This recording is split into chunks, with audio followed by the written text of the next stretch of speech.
আলহামদুলিল্লাহি রাব্বিল আলামিন ওয়াসসালাতু ওয়াসসালামু আলা আশরাফিল আমবিয়া ওয়াল মুরসালিন ওয়া আলা আলিহি ওয়া আসহাবিহি আজমাইন। সম্মানিত দর্শক ও শ্রোতা মণ্ডলী, সবাইকে জানাই ইসলামিক কোশ্চেন বাংলা চ্যানেলের পক্ষ থেকে আন্তরিক মোবারকবাদ। আমাদের নিয়মিত প্রশ্নোত্তর পর্বে আমাদের কাছে এক ভাই প্রশ্ন লিখেছিলেন যে নামাজের তাশাহুদের বৈঠকে আঙ্গুল উঠানোর বিষয়টা আসলে কি, এটা কখন এবং কিভাবে উঠাতে হয়।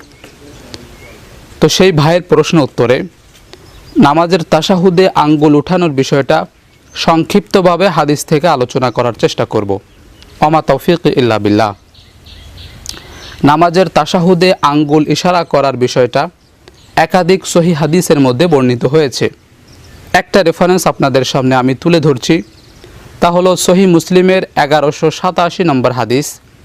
হযরত আব্দুল্লাহ ইবনে ওমর রাদিয়াল্লাহু তাআলা আনহুমা থেকে বর্ণিত হয়েছে। তিনি বলেন, আন্নান নবী সাল্লাল্লাহু আলাইহি ওয়াসাল্লাম কানা ইযা জালাসা ফিস সালাহ ওয়াদাআ ইয়াদাইহি আলা রুকবাতিহি। নবী করিম সাল্লাল্লাহু আলাইহি ওয়াসাল্লাম যখন নামাজের মধ্যে বসতেন তখন তার দুই হাত দুই উরুর উপর রাখতেন, দুই হাঁটুর উপর রাখতেন। ওয়ারফা ইসবাহুল ইয়ুমনা আল্লাতি তালিয়াল ইবহাম ফাদাআ বিহা, এবং তার ডান হাতের বৃদ্ধা আঙ্গুলির পাশের আঙ্গুলি অর্থাৎ শাহাদাত আঙ্গুলি ইশারা করতেন এবং দোয়া করতেন। এরপরে বলতেছেন, ওয়ায়াদাহুল ইউসরা আলা রুকবাতিহিল ইউসরা বাসিতাহা আলাইহা, এবং তার বাম হাত বাম হাঁটুর উপর স্বাভাবিকভাবে রেখে দিতেন।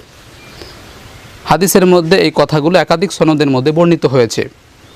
অনেকগুলো হাদিসের মধ্যে এসেছে নবী করিম সাল্লাল্লাহু আলাইহি ওয়াসাল্লাম ডান হাতের সব আঙ্গুলগুলি মুড়িয়ে রাখতেন এবং এই শাহাদাত আঙ্গুলিটা ফ্রি রাখতেন, অর্থাৎ এটা দ্বারা ইশারা করতেন এবং দোয়া করতেন। অর্থাৎ তাশাহুদে আমরা যে দোয়া করে থাকি, আসসালামু আলাইকা আইয়ুহান নবী ওয়া রাহমাতুল্লাহ ইত্যাদি, অর্থাৎ হাদিসের মধ্যে আঙ্গুল ইশারা করার কথা স্পষ্ট করা হয়েছে এবং দোয়া করার কথাও স্পষ্ট করা হয়েছে। তো কখন উঠাতে হবে কখন নামাতে হবে এ বিষয়টা সহিহ সনদে বর্ণিত হয়নি।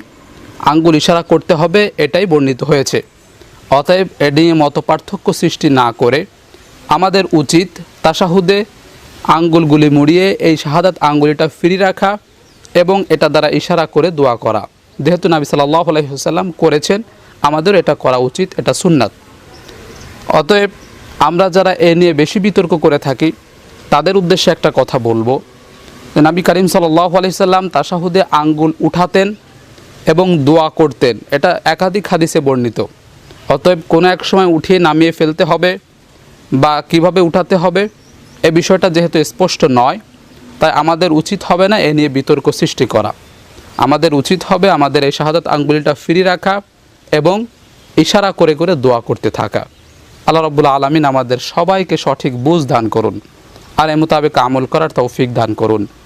আমিন। ওয়া আখির দাওয়ানা আনিল হামদুলিল্লাহি রাব্বিল আলামিন। আসসালামু আলাইকুম ওয়া রাহমাতুল্লাহি।